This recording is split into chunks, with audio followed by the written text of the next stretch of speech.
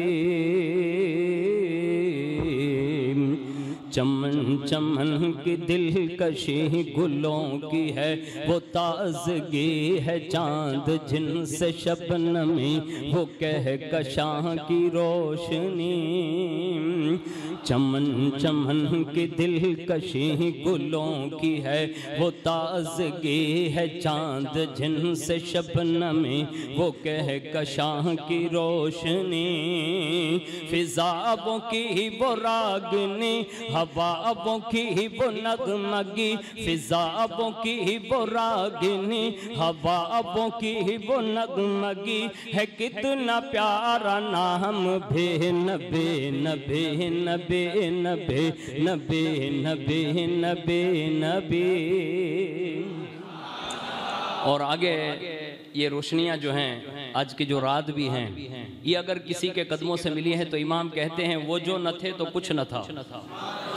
وہ جو نہ تھے تو کچھ نہ تھا وہ جو نہ ہو تو کچھ نہ ہو پتہ یہ چلا یہ رمضان بھی ملا ہے تو مدینے کے سلطان کے قدموں کی برکتوں کی وجہ سے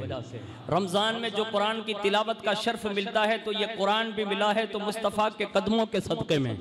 اگر یہ ماہ رمضان میں یہ بڑی راتیں بھی نصیب ہیں تو یہ حضور کے صدقے میں ہیں حد تو یہ ہے یہ آسمان کی بلندیاں یہ عرش کی وسعتیں یہ سمندر کی یہ لہریں یہ ہواؤں کی نغمگیاں یہ ساری لہریں یہ چمک اور دمک اگر کسی کے قدموں کی وجہ سے ہیں تو امام کہتے ہیں وہ جو نہ تھے تو کچھ نہ تھا وہ جو نہ ہو تو کچھ نہ ہو اور کہتے ہیں جان ہے وہ جہان کی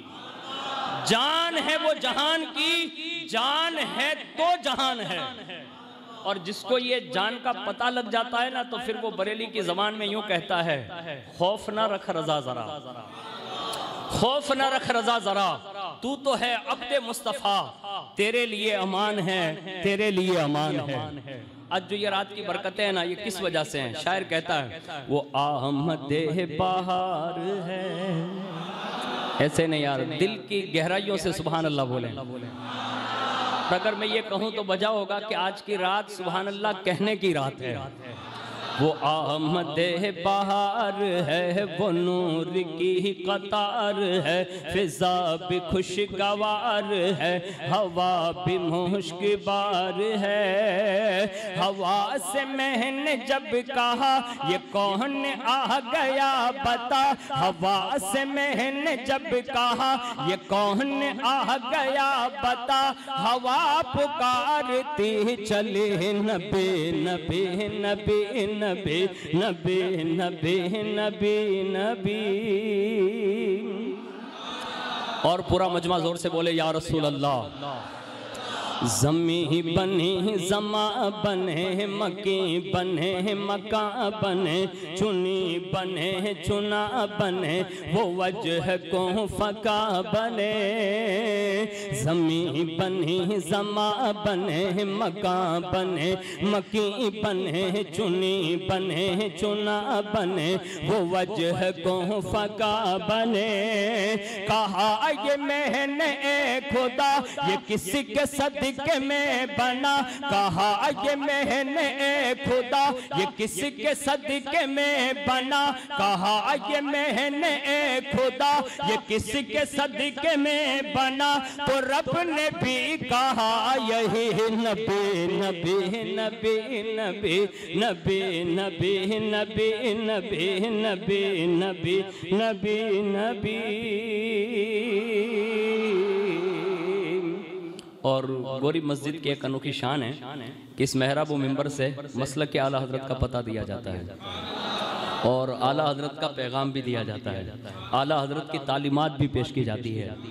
اور عقیدے میں الحمدللہ آج بھی پوری سنیت کو کسی کے مسلک پر ناز ہے تو وہ مسلک امام احمد رضا پر ناز ہے اب امام احمد رضا نے کون سا مسلک دیا اور کیا پیغام دیا وہ سنیے وہ فرماتے ہیں رضا کا یہ پیام ہے رضا کا یہ پیام ہے وظیفہ تمام ہے وہی تو نیک نام ہے نبی کا جو غلام ہے رضا کا یہ پیام ہے وظیفہ تمام ہے وہی تو نیک نام ہے نبی کا جو غلام ہے جو عاشق نبی ہوا خدا کا وہ ولی ہوا جو عاشق نبی ہوا خدا کا وہ ولی ہوا وہی ہوا ہے جنتی نبی نبی نبی نبی نبی نبی نبی نبی نبی نبی نبی نبی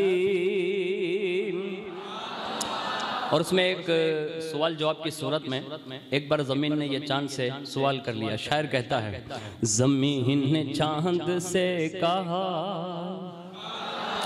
یہ سوال جواب میں ہمیں یہ محاصل لینا چاہیے کہ اگر دنیا میں چمکنا دمکنا چاہتے ہو نا تو حضور کی غلامی اختیار کر لینی چاہیے. اب یہ زمین نے پوچھا کیا ہے؟ زمین نے چاند سے کہا بتا اے حاصل ضیا تو اتنا خوب جو بنا بتا ذرا ہے راز کیا. زمین نے چاند سے کہا بتا اے حاصل ضیا تو اتنا خوب جو بنا بتا ذرا ہے راز کیا. ہنسی جھلکی یہ کس کی ہے چمک دمکی یہ کس کی ہے. ہنسی جھلکی یہ کس کی ہے چمک دمکی یہ کس کی ہے. تو چاند نے کہا یہی نبی نبی نبی نبی نبی نبی نبی نبی نبی نبی نبی نبی. یہ حضور کے محفل سجا کر بیٹھے ہیں. لوگ پوچھیں گے کہ آپ کیا کر رہے ہیں تو ان سے یہ کہنا چاہیے کہ ہم اللہ کے محبوب صلی اللہ علیہ وسلم کا ذکر کر رہے ہیں. تو یہ حضور کا ذکر بھی اللہ ہی کا ذکر ہے. اور ہم اور آپ جو حضور کا میلاد پورا سال مناتے ہیں پوری زندگی مناتے ہیں لیکن حضور نے ہمارے لیے کیا کیا. آپ کو یہ سن کر حیرت ہوگی کہ حضور کو اپنی امت کی اتنی فکر تھی کہ آج کی سگی ماں اپنے بیٹے کی اتنی فکر نہیں کرتی جتنا فکر مند حضور آج بھی اپنے قبر انور میں بھی کر رہے ہیں. یعنی ہماری اور آپ کی بخشش اور مغفرت. شان نزول سورہ قدر کا یہ بیان کیا جاتا ہے کہ حضور ایک بار اپنی امتوں میں یعنی صحابہ میں پہلے کی امتوں کا ذکر کر رہے تھے کہ بڑی بڑی عمریں ہوتی تھی بڑے عبادت گزار ہوتے تھے یہ ہوتا تھا وہ ہوتا تھا. اس میں ایک طویل واقعہ آپ نے بیان کیا کہ پہلے کی امت میں ایک بندہ تھا جس کو اللہ رب العزت نے 1000 سال کی عمر عطا فرمائی اور اس نے جہاد بھی کیا اللہ کی راہ میں اور بڑی محنت اس نے اللہ کی راہ میں کی. اور جب حضور یہ بیان کر رہے تھے نا تو صحابہ کو یہ فکر لاحق ہوئی اور جب یہ فکر لاحق ہوئی تو پوچھا یا رسول اللہ ان کی عمریں تو بڑی ہوتی تھی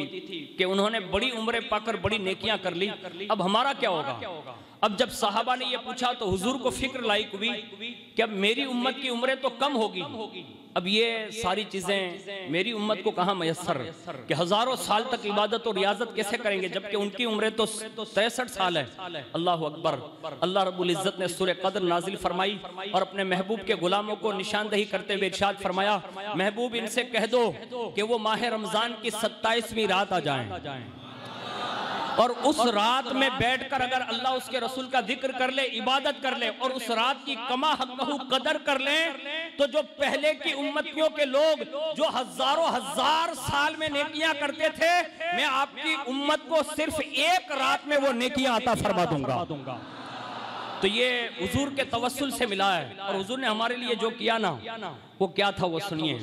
یہ کس کے رونے کی صدا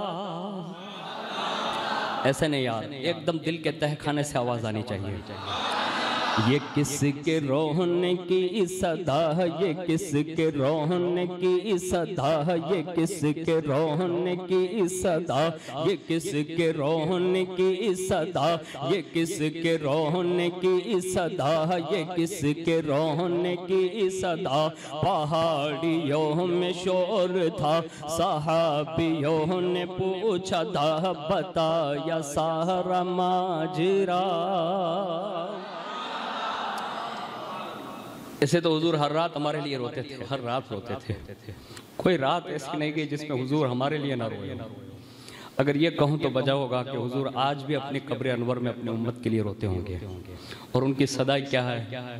یا رب حب لی امتی، یا رب حب لی امتی، یا رب حب لی امتی۔ حد تو یہ ہے کہ جب پل صراط کے حوالے سے آیت نازل ہوئی نا تو حضور مدینہ چھوڑ دیتے ہیں، پہاڑیوں میں تشریف لے گئے، 3 دن تک مسلسل حضور پہاڑیوں میں رہے، صحابہ گھبرا گئے کہ پھر حضور گئے کہاں؟ جب تلاش بسیار کے بعد صدیق اکبر جنگل سے گزر رہے ہیں، ایک چرواہا بکریاں چرا رہا ہے، جیسے ہی قریب گئے پوچھا بھائی یہاں کسی کو تو نے دیکھا ہے؟ اس نے لا علمی کی اظہار کیا، کہا کوئی آتا جاتا دکھائی دیا ہے؟ اس نے کہا نہیں۔ پھر کہا کیا تجھے پتا ہے کہ یہاں کوئی جنگل میں کوئی آواز ایسی تجھے سنائی دے رہی ہو؟ اللہ اکبر۔ اتنے میں وہ چرواہا بول پڑا، کہا ابو بکر ایک صدا سنتا ہوں، سمجھ نہیں پا رہا ہوں کہ وہ کیا ہے، لیکن ان کی صدا مجھ سے زیادہ میری جانور یعنی بکریوں نے سمجھ رکھی ہے۔ کہا کیا مطلب؟ کہا یہ 3 دن سے فلاں پہاڑی کے اندر سے ایک آواز آتی ہے، مدھم بھندم بڑی آواز ہوتی ہے، پھر اس میں رونے کی لہریں ہوتی ہے، ایسا لگتا ہے جیسے کوئی غمگین شخص جو ہے کسی کے غم میں رو رہا ہو، کسی کی فکر میں رو رہا ہو، کسی کے لیے وہ کچھ کہہ رہا ہو، لیکن میں تو نہیں سمجھ پایا، لیکن میری بکریوں نے جب سے سنا ہے نا انہوں نے کھانا پینا چھوڑ دیا ہے، چرنا چھوڑ دیا ہے، پانی پینا بند کر دیا ہے۔ جیسے یہ بات سنی تو وہ لہجہ چرواہے کا سن کر وہ عاشق اکبر، وہ یار غار مصطفیٰ سمجھ گئے اور فرماتے ہیں بھائی بس کر، یہ کوئی اور نہیں ہو سکتا، وہ رحمت للعالمین ہے، وہی سید المرسلین ہے، وہی نبی الانبیاء ہے، وہی امت کا والی ہے، وہی غمخار امت ہے۔ ابو بکر دوڑے اور جا کر جیسے ہی غار میں قدم رکھا نا تو مصطفیٰ جان رحمت سجدہ ریز ہے، اور اس سجدے میں یہ آواز تھی یا رب سلم امتی، یا رب سلم امتی، یا رب سلم امتی۔ اے اللہ میری امت کو سلامتی سے گزار دے، یا اللہ میری امت کو سلامتی سے گزار دے۔ حضور رو رہے ہیں، ابو بکر نے سلام کیا، سلام کا جواب حضور نے دیتے ہوئے فرمایا ابو بکر ٹھہر جا، میں اپنی امت کے لیے پل صراط سے گزرنے کی دعا مانگ رہا ہوں۔ امام فرماتے ہیں آہ وہ راہ صراط، بندوں کی کتنی بساط، المدد اے رہنما تم پہ کروڑوں درود، اللہ اکبر۔ حضور نے جب یہ کہا ابو بکر ٹھہر جا، ابو بکر ٹھہر گئے، اور اس کے بعد جیسے جیسے صحابہ کو پتہ چلتا گیا سارے کے سارے لوگ وہاں پہنچ گئے اور حضور کی بارگاہ میں کھڑے ہیں، اور سب ہاتھ جوڑے ہوئے کہ حضور ایک بار سجدے سے سر اٹھا لے، اپنے چہرے کا دیدار کرا دے۔ 3 دن سے جن عاشقوں نے حضور کا چہرہ نہیں دیکھا تھا، ہم 1450 سال بعد ہیں، ہماری قسمت کہاں کہ ہم اس زمانے میں ہوتے حضور کا دیدار کرتے ہیں، صدیوں کے بعد ہے، لیکن گھبرانا نہیں، ہم نے دیکھا نہیں ہے، لیکن صحابہ در صحابہ، تابعین در تابعین، اولیاء امت اور علماء امت سے ہم نے حضور کے چہرے کا جو ہے حلیہ، امام عشق و محبت فرماتے ہیں کہ ان کی نگاہوں کا عالم یہ ہے جس طرف اٹھ گئی دم میں دم آ گیا، جس طرف اٹھ گئی دم میں دم آ گیا، اس نگاہ عنایت پہ لاکھوں سلام۔ وجود کا سراپا یہ ہے، ہاتھ جس سمت اٹھا غنی کر دیا، موج بحر سماحت پہ لاکھوں سلام۔ اس انداز میں ہم نے حضور کے اعضا کو سنا، اور حضور کے اعضا کو سنتے سنتے آج جو بن دیکھے حضور کا میلاد منا رہے نا، یقیناً حضور کرم ضرور فرمائیں گے، لیکن اس زمانے میں وہ 3 دن بھی یہ برداشت نہیں کر سکتے تھے کہ حضور کا چہرہ دیکھنا نہ ہو، یعنی بغیر دیکھے وہ رہ نہیں سکتے تھے۔ 3 دن میں تو سارے صحابہ وہاں پہنچ گئے اور سب کے ہاتھ جڑے ہوئے اور عرض کرتے حضور چہرہ دکھا دیں، حضور چہرہ اٹھا لیں، سجدے سے سر اٹھا لیں۔ حضور فرماتے میرے یارو ٹھہر جاؤ، ابھی میری امت کو پار لگانا باقی ہے، یعنی ساری امت کو حضور گزارنا چاہتے ہیں۔ کبھی کبھی یہ خیال آتا ہے نا پل صراط بہت ہی مطلب ہارڈ ہے، اور اتنا ہارڈ ہے کہ آپ شاید سنیں گے نا تو آپ کو حیرت ہوگی۔ بعض بزرگوں نے لکھا ہے حدیث شریف کا مفہوم 30,000 سال کا راستہ ہے اور اس پر چل کر جانا ہے، کوئی پار نہیں کر سکے گا۔ ہمارے یہاں تو تھوڑا بہت پل خراب ہو جاتا ہے نا تو نوٹ لگ جاتی ہے، یعنی بورڈ لگ جاتا ہے، یہاں سے گاڑی آہستہ چلانا، وزن والے واہن نہ چلانا، گرنے کا خطرہ ہے، ٹوٹنے کا خطرہ ہے۔ میں کہتا ہوں وہ پل صراط جو اللہ نے جہنم پر بنایا ہے، 30,000 سال کا راستہ، اور ایک روایت میں کہ 15,000 سال، اور وہ بھی سیدھا سیدھا نہیں ہے، بلکہ اس کے لیے ایک اونچائی یہ ہے، یعنی سیدھا، ایک اونچائی اندر کی طرف، ایک اونچائی اوپر کی طرف، اس طرح یہ پل بنا ہوا ہے، اور یہ پل صراط جہنم کے اوپر ہے، اور اندھیرے میں ہے، اور بال سے زیادہ باریک ہے، تلوار سے زیادہ تیز ہے، کسی میں یہ طاقت نہیں ہوگی کہ وہاں کوئی گزر جائیں، لیکن یا رسول اللہ آپ نے ہم غلاموں کے لیے انتظام فرما دیا۔ یا رب سلم کی جو صدائیں تھی نا، یہ وہ یا رب سلم کی صدائیں حجاب سے ٹکرائی، اجابت سے ٹکرائی، اور جب صحابہ بزد ہوئے، حضور نے فرمایا صحابہ جب تک میرے رب کا پیغام نہیں آ جاتا نا، میں اس وقت تک سجدے سے سر نہیں اٹھاتا۔ جب صحابہ تھک گئے نا تو کہا ایک کام کرتے ہیں، کہا کیا؟ کہا حضور اگر کسی کی بات مان لیں گے نا تو ایک ذات ہے جسے دنیا سیدہ، طیبہ، طاہرہ، عابدہ، راکعہ، ساجدہ، حضرت سیدہ ماں خاتون جنت فاطمہ الزہرا رضی اللہ تعالیٰ عنہا ہے۔ ایک روایت کے مطابق کہ انہیں با پردہ لایا گیا، اور وہ جب سامنے حضور کے تشریف لائیں نا تو حضور سے عرضی پیش کی۔ اب حضور سے عرض کرنا تھا نا تو حضور نے فرمایا فاطمہ کیا تجھے نہیں معلوم اللہ نے پل صراط کے حوالے سے یہ آیت نازل فرما دی؟ یعنی انہیں بھی ڈرایا، خوف زدہ کیا۔ اسی وقت حضرت سیدہ کائنات نے وہیں سجدہ کیا، پھر سجدے سے سر اٹھا کر اب غار سے باہر تشریف لائی، مولا کائنات کو طلب فرمایا، اور ہمارے لیے انتظام رسول اللہ کی بیٹی نے کتنا بہترین فرمایا، ارشاد فرمایا کہ ابو بکر ان سے علی ابو بکر سے وعدہ لیں کہ قیامت کے دن حضور کے بوڑھوں کو اگر اللہ عذاب دے گا تو آپ ذمہ داری اٹھائیں گے کہ اللہ کی بارگاہ میں ان کے سفارشی آپ بن جائیں گے۔ جوانوں کے لیے علی آپ وعدہ کریں، اور بچوں کے لیے حسنین کریمین سے قرار لیا۔ جب یہ سارے قرار ہو گئے اور حضور کی بارگاہ میں عرضی کی، ابھی سیدہ کا عرض کرنا تھا کہ اللہ نے جبریل امین کو بھیجا اور کہا محبوب سے کہو کہ اپنا سر سجدے سے اٹھا لے، قیامت کے دن آپ کی امت کے معاملات میں آپ کو خوش کر دیا جائے گا، اور ان کے ساتھ وہی سلوک کیا جائے گا جو آپ کی بیٹی فاطمہ الزہرا کی مرضی ہوگی۔ یعنی اس شان سے حضور نے ہمارے لیے جو انتظام کیا، وہ شاعر کہتا ہے یہ کس کے رونے کی صدا، ایسا نہیں اور پیار سے، یہ کس کے رونے کی صدا، یہ کس کے رونے کی صدا، پہاڑیوں میں شور تھا، صحابیوں نے پوچھا تھا، بتایا سارا ماجرا، وہ دور ایک غار ہے، صدا یہ بار بار ہے، وہ دور ایک غار ہے، صدا یہ بار بار ہے، کہ رب حبل امتی نبی نبی نبی نبی نبی نبی نبی نبی نبی نبی نبی نبی نبی نبی نبی نبی۔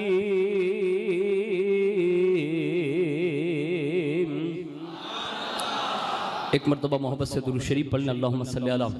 سیدنا مولانا محمد معدن الجود والکرم وعلی آلہ واصحابہ وبارک وسلم، صلاۃ و سلام علیک یا رسول اللہ صلی اللہ تعالی علیہ وآلہ وسلم۔ جیسا کہ ہم اور آپ قرآن عظیم کی آیتوں سے اور ہمارے بزرگوں کے بیان سے ہم اور آپ جانتے ہیں کہ اللہ رب العزت نے اسی رات میں قرآن کا نزول فرمایا، اور یہ شب قدر ہے، اور فرمایا گیا کہ قرآن مجید لوح محفوظ سے آسمانی دنیا پر سب سے پہلے نازل ہوا، اور وہ شب قدر میں نازل ہوا، اور فرمایا کہ اس رات کی قدر یہ ہے کہ 1000 مہینے تک عبادت کرنے کا جو ثواب پہلے کی امتوں کو ملتا تھا، اللہ اس سے بھی زیادہ اس رات میں عبادت کرنے والوں کو زیادہ ثواب عطا فرماتا ہے۔ اور آگے فرمایا کہ اللہ تعالیٰ اس رات میں خاص یہ انتظام فرماتا ہے کہ ڈائریکٹ حضرت جبریل علیہ السلام سے حکم فرماتا ہے، جبریل فرشتوں کی جماعت لو اور زمین پر اتر جاؤ۔ ان کی خصوصیت یہ ہے کہ وہ پہلے کے انبیاء سے ملنے آتے تھے، یعنی جب وحی کا معاملہ شروع ہوتا تھا تو انبیاء کے اوپر وہ وحی کا نزول مطلب کرنے کے لیے اور اللہ کی طرف سے لا کر پیش کرتے تھے۔ حضور کے بعد اب نبوت ختم ہو گئی، لیکن یاد رکھیے کہ حضرت جبریل علیہ السلام بھی یا تو وہی لے کر آتے تھے یا اللہ کا عذاب لے کر آتے تھے، یعنی یہ ان کا خاص کام تھا۔ لیکن قدرت کا کمال دیکھیں، محبوب کے امت کے لیے عذاب کا آپشن بند کر دیا اور فرمایا جبریل اب جب زمین پر اترو گے نا تو ہر رمضان کی شب قدر اترو گے۔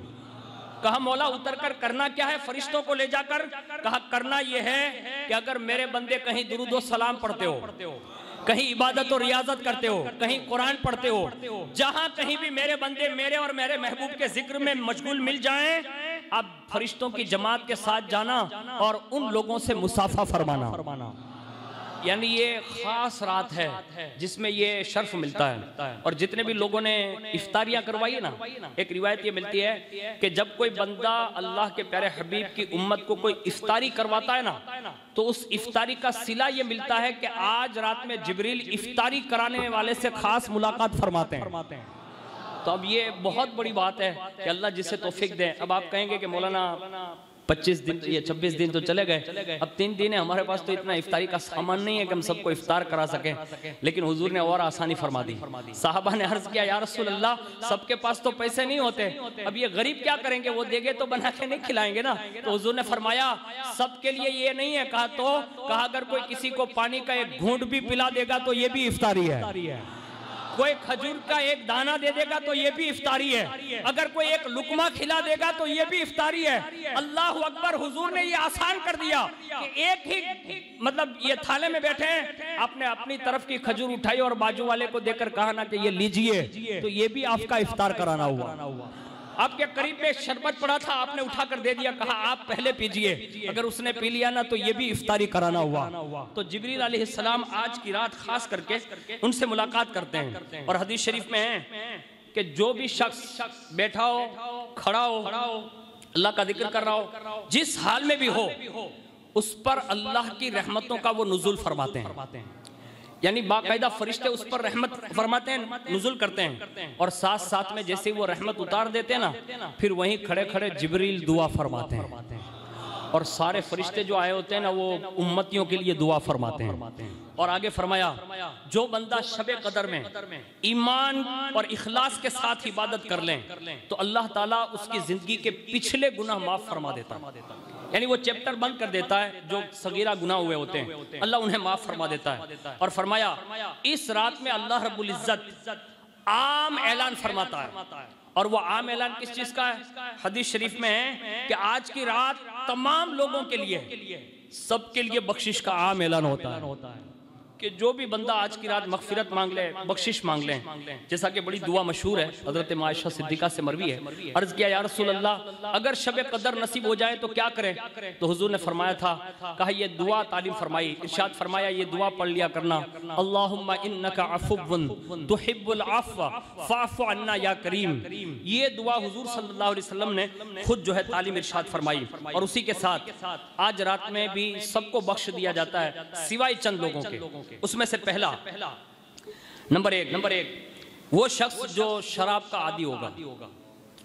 یعنی شراب جو ڈیلی پیتا ہے تو آج کی رات اگر وہ توبہ نہیں کرتا تو اسے بخشا نہیں جاتا، یعنی سچی توبہ یہ ہے کہ اس کے بعد وہ پھر شراب پیے ہی نہیں، یہی سچی توبہ ہے، تو ایک شراب کے عادی کو بخشا نہیں جاتا۔ نمبر 2 جو شخص ماں باپ کا نافرمان ہوتا ہے،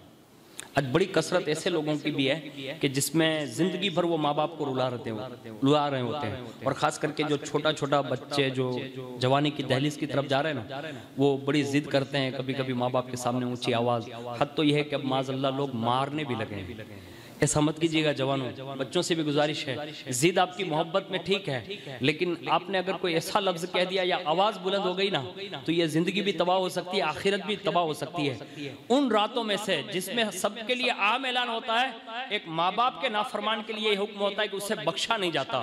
اس سے بھی توبہ کر لینی چاہیے۔ اور آگے ارشاد فرمایا تیسرا وہ بندہ جو رشتہ داروں سے قطع تعلق کر لے، یعنی بولنا چالنا بند کر دے۔ آج ہمارے یہاں سمادھان کے لیے آدمی پیسہ تو دے رہا ہے لیکن سمادھان کرنے کے لیے تیار نہیں. اللہ کے لیے کوشش کیجئے, اپنے رشتہ داروں کے ساتھ اچھا سلوک کیجئے, ان سے میل ملاپ رکھیے, صلہ رحمی کیجئے, اللہ اس سے بھی برکتیں عطا فرمائے گا کہ آج کی رات میں اللہ معاف فرما دے گا. اور آخر میں حضور نے ارشاد فرمایا, ایک وہ بندہ جس کے سینے میں کینہ اور بغض ہوگا, اللہ یہ 4 بندوں کو معاف نہیں فرماتا. تو ہمیں اور آپ کو یہ چاہیے کہ آج کی رات میں ہی توبہ کر لیں کہ آج کے بعد مسلمان کے لیے کبھی دشمنی نہیں رکھیں گے. سینہ اتنا پاک اور صاف کر لو کہ یہ خزانہ بن جائے نا, تو صرف مومنوں کی محبت کا خزانہ بن جائے کہ نفع صرف پہنچائیں گے, نقصان کبھی نہیں دیں گے, اور ان سے کوئی بغض اور عداوت نہیں رکھیں گے. اور آگے ارشاد فرمایا دوسری حدیث پاک میں, روایت ہے کہ شب قدر میں جو لوگ اللہ کی رحمت اور شب قدر کی برکت سے جو لوگ محروم رہتے ہیں, تو حضور نے ایک جگہ پر ارشاد فرمایا وہ 9 لوگ ہیں. نمبر ایک جو لوگ مال کی زکوٰۃ نہیں دیتے, اللہ اسے آج کی رات کی رحمت سے محروم کر دیتا ہے.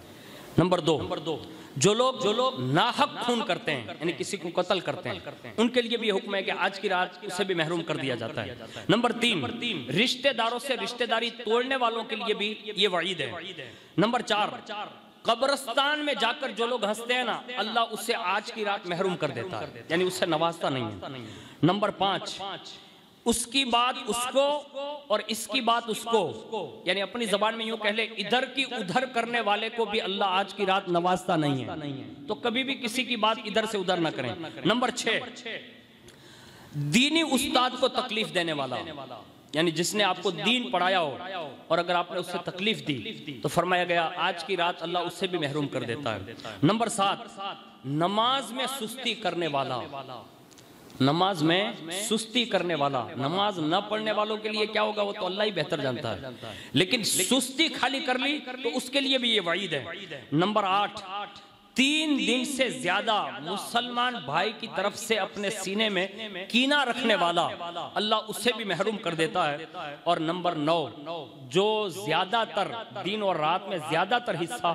بے غسل رہتے ہیں, اللہ اسے بھی اس رات سے محروم کر دیتا ہے. تو یہ 9 قسم کے افراد وہ ہوئے جس کے بارے میں میں نے آپ کے سامنے یہ پیشکش کی حدیث شریف میں. اور ایک روایت میں یہ فرمایا گیا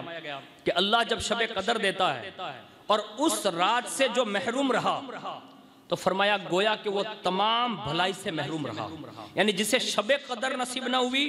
اور اس کی رحمتیں نہ ملی تو فرمایا حقیقت میں وہ بندہ محروم ہے. میں آپ سب کو مبارکباد پیش کرتا ہوں کہ آپ نے مسجد میں آ کر یہ جو شب قدر کی رونق بڑھاتی ہے نا, اللہ نے آپ کا انتخاب فرما لیا ہے. ورنہ آج ابھی مولانا سے چرچا ہوئی تو مولانا بتا رہے تھے کہ یہ اونا کا عجیب و غریب ماحول ہے, یعنی جیسے عشاء ختم ہوتی ہے تراویح مسجدوں کو تالے لگ جاتے ہیں. گوری مسجد والوں میں آپ کو سلام کرتا ہوں کہ اللہ نے آپ کو یہ توفیق عطا فرمائی کہ ہر بڑی رات میں آپ کی مسجد ضرور کھلی رہتی ہے. تو یہ اللہ کا شکر ادا کرنا چاہیے, ورنہ بڑی تیزی کے ساتھ لوگوں سے دین نکل رہا ہے اور لوگ اسی راتوں کی قدر نہیں کرتے. اس کے سوا میں ایک چھوٹا سا مضمون ہے جو میرے خیال سے 21ویں رات 22ویں رات میں یہ تھوڑا سا باقی رہ گیا تھا, اگر آپ اجازت دیں تو میں اس کو مکمل کر لوں.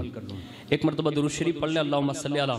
سیدنا مولانا محمد معدن الجود والکرم وعلی آلہ واصحابہ وبارک وسلم صلاۃ و سلام علیک یا رسول اللہ صلی اللہ تعالی علیہ وآلہ وسلم. اگر آپ اس رات موجود تھے تو ایک مفہوم سرسری طور پر آگے کا ایک مفہوم بتا دوں کہ وہاں سے جب وہ ابن ملجم اس عورت سے ملا اور اس نے یہ سارے رابطے مطلب طے کر لیے. اس میں سے ایک رابطہ یہ تھا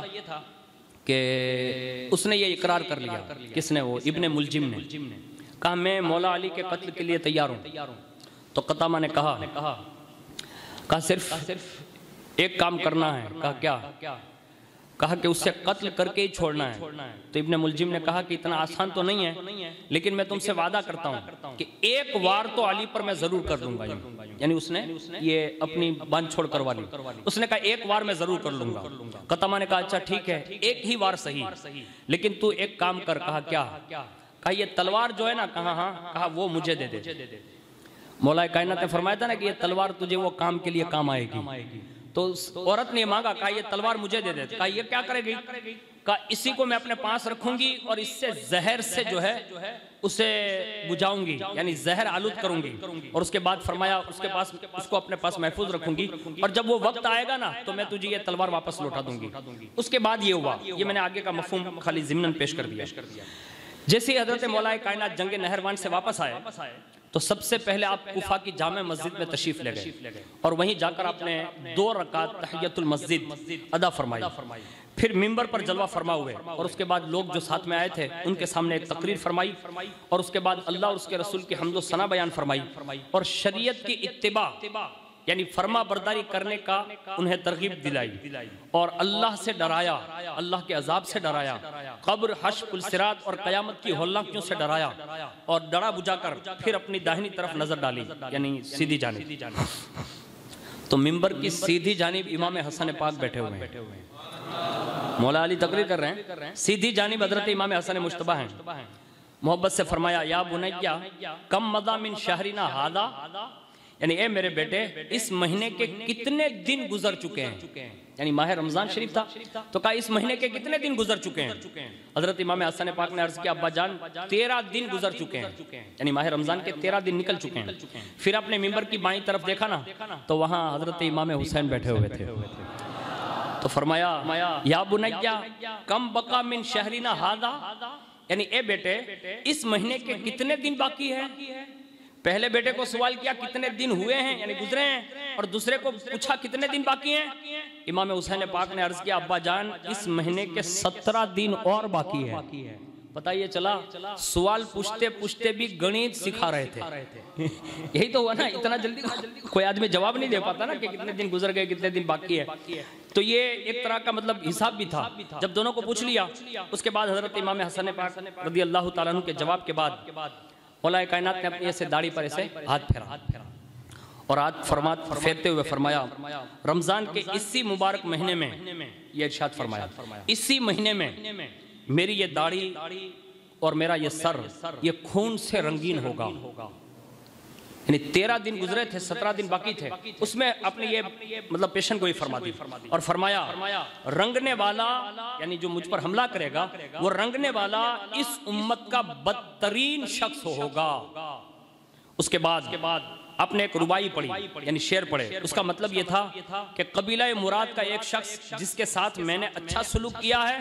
لیکن پھر بھی وہ مجھے قتل کرنے پر آمادہ ہے،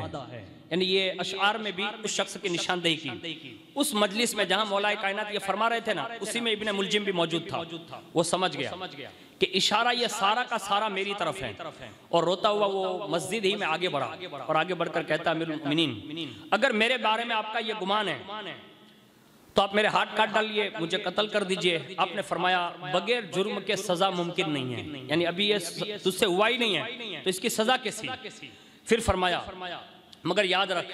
مجھ کو میرے آقا صلی اللہ علیہ وسلم نے بتا دیا ہے کہ اے علی تیرا قاتل جو ہوگا وہ قبیلہ بنی مراد سے ہوگا اور اپنے مقصد کو حاصل کرنے کے لیے وہ تلوار کا ایک وار کرے گا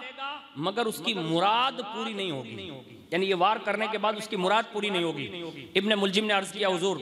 مجھ پر آپ عیب نہ لگائیں، یعنی یہ جو باتیں آپ کر رہے ہیں یہ ساری مجھ پر ہے تو مجھ پر عیب نہ لگائیں۔ مولا کائنات نے فرمایا میں تجھ پر کوئی عیب نہیں لگا رہا ہوں۔ کہا تو آپ کیا کر رہے ہیں؟ تو فرمایا یہ اللہ کے رازوں میں سے ایک راز ہے جو خفیہ ہے، اس راز کی نشاندہی کر رہا ہوں، یعنی یہ پوشیدہ بات ہے جو میں تجھ پر کھول رہا ہوں، اور حقیقت یہ ہے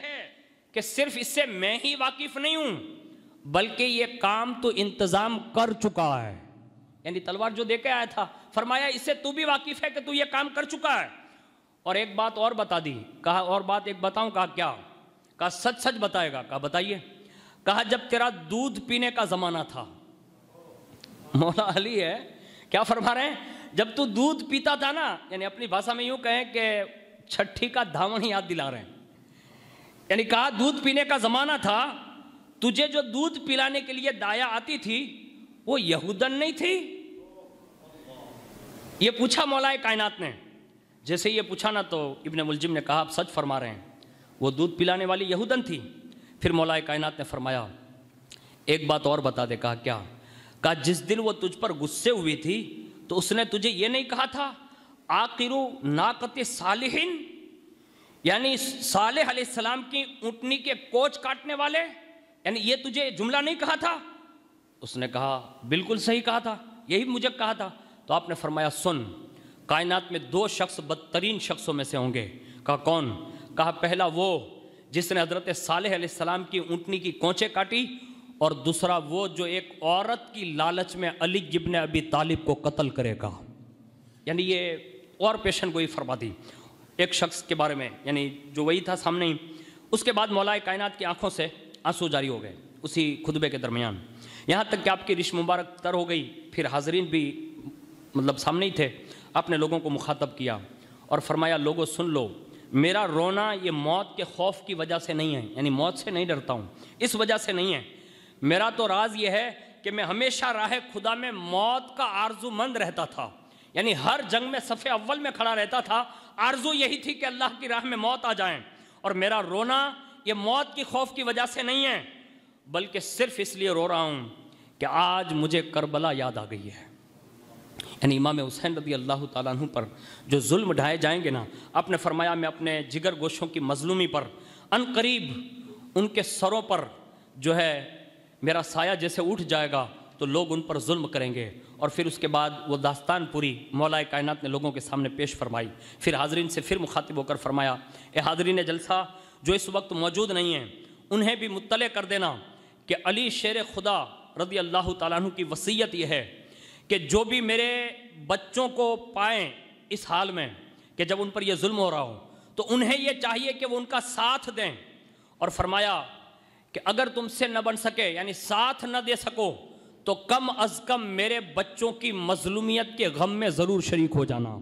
یعنی ان کے اوپر جو ظلم ڈھایا جائے گا تو کم از کم اس کا غم سنونا، تو یہ دل پر طاری کر لینا۔ اور آگے فرمایا اگر تم سے بن سکے تو ان کی ضرور مدد کرنا۔ جب یہ آپ نے کلمات ارشاد فرمائے تو پورا مجمع جو ہے رونے لگا، اور اس کے بعد عہد کیا سب کے سب نے کہ ہم آپ کا ساتھ دیں گے، آپ کے بچوں کا بھی ساتھ دیں گے۔ یہاں تک کہ جتنے لوگ ساتھ دینے کی بات کر رہے تھے نا، مورخین نے لکھا ہے کہ وہ وہی کوفہ والے تھے جنہوں نے مولا علی سے وعدہ کیا تھا، انہی لوگوں نے معاذ اللہ رب العالمین امام حسین رضی اللہ تعالیٰ عنہ کو بلا کر شہید کر دیا۔ اور اس کے بعد امیر المؤمنین حضرت علی المرتضیٰ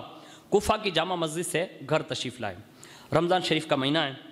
کبھی کبھی آپ حضرت امام حسن پاک کے یہاں، کبھی حضرت امام حسین پاک کے یہاں روزہ مطلب افطار فرماتے یا سحری فرماتے، دونوں کے یہ رات دن گزر رہے تھے۔ اسی دوران ابن ملجم کبھی کبھی مولا کائنات سے ملاقات کے لیے آتا رہتا تھا، یعنی مجلس میں بیٹھا رہتا تھا، بلکہ ایک مرتبہ اس نے آپ سے ایک سواری مانگی اور اس نے کہا کہ میرے لیے ایک سواری کا انتظام فرما دیں۔ آپ نے اسے سواری عطا فرمائی، اور جب وہ سواری لے کر نکلا نا تو مولا کائنات مسکرا کر فرماتے ہیں اریدو حیاتہ وہو یریدو قتلی ان ھذا قاتلی، فرمایا میں اس کے لیے زندگی چاہتا ہوں اور یہ میرے لیے قتل کا ارادہ رکھتا ہے، یعنی یہ بندہ بے شک یہی میرا قاتل ہے۔ فرمایا ان ھذا قاتلی، فرمایا یہی میرا قاتل ہے، انہ لم یقتل بعدی، فرمایا میرے قتل کے بعد پھر وہ کسی کو قتل نہیں کر پائے گا، یہ آپ نے نشاندہی کر دی۔ اور اس کے بعد وہ روزوں کی افطاریاں اور جو سحری کا اوقات جو گزر رہے تھے تو اس میں آپ نے خوراک کم کر دی، یہاں تک کہ مولا کائنات نے آخری عمر کے یہ ایام میں 3 لقمے آپ نے اپنی غذا بنا لی، کم از کم خالی ایک جو زندگی کے لیے ضرورت ہوتی ہے 3 لقمے تناول فرماتے۔ تو گھر والوں نے کہا کہ آپ زیادہ کیوں نہیں کھاتے؟ تو ارشاد فرماتے ہیں کہ میں یہ چاہتا ہوں کہ کھانا کم کر دوں تو میرا باطن جو ہے وہ انوار حق سے اور زیادہ مزین ہو جائیں، یعنی یہ اپنے طریقہ اپنایا اور فرمایا اسی حالت میں میں دنیا سے رخصت ہونا چاہتا ہوں اور اپنے رب کے حضور جانا چاہتا ہوں۔ ادھر ابن ملجم اس عورت کے پاس پہنچا اور اس نے 2 بندوں کو یعنی خارجیوں کو تیار کیا، جن میں سے ایک کا نام شبیب بن بحیرہ شجعی اور دوسرے کا نام وردان تمیمی، یہ دونوں کو تیار کیا، اور یہ تینوں لوگ ایک موقع کی مناسبت میں مطلب تلاش میں تھے، یہاں تک کہ رمضان گزرتے گزرتے جب 19ویں رمضان آئی یعنی 19 رمضان آ گئی تو مولا کائنات مسجد میں تشریف لائے، تو دیکھا کہ کوفہ کے جامع مسجد کے چاروں طرف لوگ کھڑے ہیں۔ آپ نے فرمایا کہ کیا بات ہے؟ تو کہا حضور احباب نے یہ کہا کہ ہم آپ کی حفاظت کریں گے، یعنی یہ دستہ آپ کے ساتھ اس لیے چل رہا ہے۔ آپ نے فرمایا کہ یہ کام تو قیدیوں جیسا لگتا ہے مجھے، یعنی یہ جو حصار ہوتا ہے نا، کہا یہ قیدیوں کو جو لے جایا جاتا ہے نا ایسا لگتا ہے، ضرورت نہیں ہے۔ تو کہا حضور آپ کی حفاظت کے لیے ہے. تو فرمایا سنو، تقدیر الہی میں جو لکھا جا چکا ہے نا وہ کبھی مٹنے والا نہیں ہے. یعنی میں نے جو ساری پیشن گوئیاں کر دی ہے وہ اگر تقدیر الہی میں لکھا جا چکا تو وہ ہو کر رہنے والا ہے. تمہارے حفاظت کرنے سے کچھ نہیں ہوگا، اور وہی ہوگا اور ضرور ہوگا. تم جاؤ اور اپنے گھروں میں آرام کر لو، اس لیے کہ تقدیر میں جو مقدر ہو چکا ہے وہ ہو کر رہنے والا ہے. یہ آپ نے کہہ کر لوگوں کو وہاں سے بھگا دیا. اب پچھلی رات تنہا کوفہ کی جامع مسجد میں عبادت کے لیے مشغول ہو گئے اور بار بار ایسے آسمان کی طرف دیکھتے اور فرماتے صدق رسول اللہ صلی اللہ علیہ وسلم، صدق رسول اللہ صلی اللہ علیہ وسلم، صدق رسول اللہ صلی اللہ علیہ وسلم. یعنی حضور صلی اللہ علیہ وسلم نے سچ فرمایا، سچ فرمایا. پھر آپ نے تازہ وضو کیا، ایک شعر پڑھا جس کا مفہوم یہ تھا، اے علی مرنے کے لیے تیار ہو جا. شعر کا مفہوم یہ تھا، اے علی مرنے کے لیے تیار ہو جا، اپنی کمر کس لے،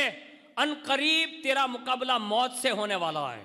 اور فرمایا موت سے نہ گھبرانا علی، جب تم میدان رضا میں قدم رکھ چکے ہو تو پھر گھبرانا کیسا. یہ کہہ کر آپ رات کے پچھلے پہر میں مسجد سے اپنے گھر کی طرف تشریف لائے، پھر مسجد کی طرف واپس گئے. آپ کے گھر میں جو مرغیاں تھیں نا تو وہ مرغابیاں ساری کی ساری مولا کائنات کے آگے پیچھے ہولی، اور کچھ وہ پکار پکار کر کہنے لگی، یعنی شور مچ گیا. تو آپ کی صاحبزادیاں جو تھیں انہوں نے اس کو ہٹانا چاہا، ہٹا رہی تھیں تو آپ نے فرمایا اسے ہٹاؤ نہیں. کہا کیوں؟ کہا یہ چلا نہیں رہی ہے. کہا تو یہ اپنی زبان میں میرے غم میں رو رہی ہے، یعنی یہ رو رو کر مجھے ودا کر رہی ہے. اور ایک روایت میں کہ جب آپ کی صاحبزادیوں نے چاہا نا کہ اس کو دور کر دیں، اس وقت آپ نے ارشاد فرمایا کہ یہ چلا نہیں رہی ہے بلکہ علی ابن ابی طالب کی جدائی میں رو رہی ہے. اس کے بعد آپ نے اپنے صاحبزادوں کو بلایا، امام حسن پاک کو اور اس کے بعد امام حسین کو. اور جب رات کے پچھلے پہر آپ گھر میں تشریف لائے اور گھر سے پھر واپس مسجد کی طرف گئے، پھر ایک شعر پڑھا جس میں یہ آپ نے ارشاد فرمایا، خلو سبیل المؤمنین المجاہدین فی اللہ لا یعبدوا غیر الواحدی. فرمایا راستہ دو مومن مجاہد کو راہ خدا میں، اور وہ غیر معبود کو نہیں پوچھتا. اسی رات ابن ملجم اپنے دونوں ساتھیوں کے ساتھ شراب پی کر اسی قطامہ نام کی عورت کے ساتھ تھے. رات کا جب آخری حصہ بتا تو اس خبیثہ عورت نے ان تینوں کو بیدار کیا. کہا چلو جلدی کرو، مسجد کی طرف جاؤ. کہا کیوں؟ کہا جلدی جانا ورنہ لوگ مسجد میں جلدی آ جائیں گے، اور مولا کائنات سب سے پہلے پہنچتے تو وہ تنہا ہوں گے. آپ جلدی پہنچ جاؤ. اب یہ عورت کے مطلب پھسلانے پر اور بہکانے پر وہ تین خبیث جو ہے مسجد کوفہ کی طرف پہنچ گئے. یہ تینوں مسجد میں سب سے پہلے آ گئے اور ان تینوں نے اپنی جگہ جو ہے بنا لی اور یہ طے کیا. طے یہ تھا کہ باہر کے جو دو در ہیں، یعنی کمان اپنی بھاشا میں کہہ لیں، اس زمانے میں جو بھی مسجد رہی ہو تو اس میں لکڑیاں وغیرہ رکھی ہوگی. تو فرمایا کہ پہلے جو دو در ہیں اس میں سے ایک در میں یہ شبیب کھڑا رہے گا، دوسرے در میں وردان کھڑا رہے گا اور اندر بیٹھ کر انتظار کرے گا. اور سب سے آگے جو در تھا، یعنی جس کو اپنی زبان میں محراب یا منبر کہہ لیں، تو اس زمانے کے حساب سے وہاں جا کر یہ ابن ملجم چھپ گیا. اور جیسے ہی مولا کائنات رضی اللہ تعالیٰ عنہ کے آنے کا انتظار ہونے لگا، اور ان کا منصوبہ یہ تھا کہ سب سے پہلے شبیب حملہ کرے گا، دوسرا حملہ وردان کرے گا، اور اگر ان دونوں کے وار سے وہ بچ گئے تو تیسرا حملہ جو ہے ابن ملجم کرے گا. یہ پلان بنا کر وہ مسجد میں پہلے آ چکے. اور جیسے اذان کا وقت قریب ہونے جا رہا تھا تو دیکھا کہ مولا کائنات مسجد میں تشریف لائے اور آپ نے سب سے پہلے مسجد میں داخل ہو کر اپنی مقدس زبان سے اذان ارشاد فرمائی. یعنی مولا کائنات نے فجر کی اذان کہی. اور جیسے ہی مولا کائنات مسجد کے اندر داخل ہونا چاہتے تھے، یعنی باہر سے اندر، تو پہلے در میں جو شبیب چھپا ہوا تھا نا، اس خبیث نے مولا کائنات پر سب سے پہلے طاق میں سے حملے کا مطلب وار کیا. اور جیسے اس نے وار کیا تو اس کی تلوار کمان کے اس لکڑی کے تھنے میں لگی اور وہیں اس کی تلوار ٹوٹ گئی. یعنی مولا علی پر اس کا وار پڑا نہیں. اور آگے ارشاد فرمایا کہ دوسرے در کی طرف جب آپ آگے بڑھے تو اس خبیث نے وردان نے دوسرا حملہ کیا، تو اس کا بھی وار جو ہے وہ بھی کسی لکڑی سے ٹکرایا اور اس کی تلوار ٹوٹ گئی. اس کا بھی حملہ مطلب کارگر ثابت نہ ہوا. اس کے بعد مولا کائنات جو ہے آگے بڑھے اور آگے بڑھ کر اپنے دائیں بائیں دیکھا اور فرمایا، کہا عجیب کرشمہ قدرت ہے، شور و گل نہیں ہے. یہ ارشاد فرمایا اور فرمایا نہایت صبر کا مادہ موجود ہے اور مسجد میں موجود ہوں، پھر بھی لوگ حملہ کر رہے ہیں۔ اس کے بعد فرماتے ہیں کہ میں جیسے آگے بڑھا اور محراب کے بالکل قریب کھڑا ہوا اور نہایت کے ساتھ اطمینان کے ساتھ آپ فرماتے ہیں کہ میں نے نیت باندھ لی، اور جب آپ نے پہلی رکعت میں سجدہ کیا اور سجدے سے سر اٹھایا، اسی حالت میں اس خبیث ابن ملجم نے آپ کے مبارک سر پر جو ہے تلوار کا وار کیا، اور یہ تلوار کا وار مولا کائنات کو وہیں لگا جو جنگ خندق کے موقع پر ابن عبد وود نے جو آپ کے سر پر مارا تھا، اور جیسے وہ وار لگا آپ کا وہ زخم کھل گیا اور سر مبارک کا جو مغز ہوتا ہے نا وہ سارا کا سارا باہر آ گیا اس کے ایک وار سے، اور آپ کی زبان سے ایک جملہ نکلا جو تاریخ میں آج بھی چاند اور سورج کی طرح چمکتا ہے۔ مولا کائنات نے یہ آواز لگائی، فزت برب الکعبہ، فزت برب الکعبہ، فزت برب الکعبہ، خدا کی قسم میں کامیاب ہو گیا، خدا کی قسم میں مراد کو پہنچ گیا۔ اور جیسے مولا کائنات زخمی ہوئے، ابن ملجم یہ آواز سن کر بھاگا اور زور زور سے وہ خود چلاتا گیا کہ افسوس امیر المؤمنین شہید کر دیے گئے، مولا علی شہید کر دیے گئے۔ اہل کوفہ نے جب یہ شعر سنا نا ابن ملجم کے تو فوری طور پر مسجد کی طرف جمع ہو گئے۔ انہوں نے دیکھا کہ مولا کائنات اپنی خون آلود داڑھی کو ایسے ہاتھ پھیر رہے ہیں اور فرما رہے تھے، اسی داڑھی کی حالت میں جو خون سے رنگین ہیں میں دربار رسالت میں جاؤں گا، سیدہ کائنات سے ملوں گا، اپنے چچا حمزہ سے ملوں گا، اپنے بھائی جعفر طیار سے ملوں گا۔ اتنے میں قریب میں حضرت امام حسنین کریمین کھڑے ہو گئے اور آنکھوں میں آنسو جاری ہے۔ اتنے میں کسی نے عرض کیا، امیر المؤمنین وہ خبیث کون تھا؟ آپ نے فرمایا ٹھہرو، میرا قاتل ابھی واپس آئے گا، یعنی جو بھاگ گیا ہے وہ واپس آئے گا۔ ابھی یہ باتیں ہو رہی تھی، اتنے میں شبیب آتا نظر آیا۔ لوگوں نے پوچھا تو ہی قاتل ہے؟ وہ کرنا چاہتا تھا انکار لیکن اس سے نکلا ہاں۔ لوگوں نے اسی وقت اس کو اتنا مارا کہ وہیں اس کا دم توڑ گیا۔ ابن ملجم جو بھاگ کر اپنے چچا زاد بھائی کے یہاں پہنچا تھا، اس کی کیفیت دیکھ کر اس کے چچا زاد بھائی نے پوچھا، کہا تو گھبرایا ہوا کیوں ہے، یعنی پریشان کیوں ہے؟ کیا تو ہی قاتل علی ہے؟ وہ انکار کرنا چاہتا تھا نا تو اس نے خود بخود کہہ دیا، کہا ہاں میں ہی قاتل علی ہوں۔ اس کے چچا زاد بھائی نے اس کو اسی وقت گرفتار کیا اور کوفہ کی جامع مسجد میں لا کر لوگوں کے سامنے پیش کر دیا۔ جیسے ابن ملجم کو مولا کائنات کے سامنے لایا گیا نا تو مولا کائنات نے ایک نظر دیکھا اور فرمایا، ملجم ابن ملجم دیکھ جو میں کہتا تھا وہی ہوا نا، یعنی اس سے آخری وقت بھی یہ جملہ ارشاد فرمایا کہ میں جو کہتا تھا وہی ہوا نا۔ پھر مولا کائنات نے اپنے صاحبزادوں ارشاد فرمایا کہ اسے جیل لے جاؤ، لیکن یاد رکھنا جو میں کھاؤں وہی اسے کھلانا۔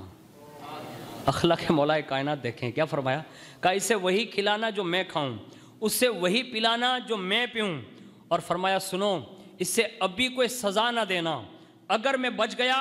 تو وہی کرنا جس کی میں رائے دوں گا، اور میں اپنے حساب سے اگر بچ گیا تو وہی سزا دوں گا جو اس کا جرم ہوگا، اور اگر میں وصال فرما جاؤں یعنی دنیا سے چلا جاؤں